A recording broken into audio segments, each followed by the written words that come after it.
Alam mo ba na isang bitak lang ang pumatay sa 101 tao? Ika-3 ng Hunyo, 1998. Ang Intercity Express ng Germany, isa sa pinaka-advanced na tren sa buong mundo, ay tumatakbo sa bilis na 250 kilometro bawat oras malapit sa bayan ng Eschede. Sa loob ng tren, normal na araw lang para sa mga pasahero, mga pamilya, mga manlalakbay. Walang alam sa kung ano ang paparating. Taon bago nito, napansin na ng mga inhinyero ang isang posibleng problema sa disenyo ng gulong ng tren. Sinuri nila ito.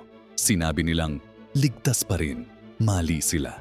Isang gulong ang nabasag. Isang bitak lang na lumaki ng lumaki sa bawat kilometro. Nang sumabog ang gulong, nawala ang kontrol ng tren. Isang karwahe ang tumama sa haligi ng tulay sa itaas ng rails. Bumagsak ang tulay, direkta sa ibabaw ng tren na dumadaan pa rin sa ilalim. 101 katao ang namatay sa loob ng ilang segundo. Ang pinakamasakit na bahagi, ang lahat ng ito ay maaaring maiwasan. Isang maliit na bitak lang ang nagpabagsak ng lahat.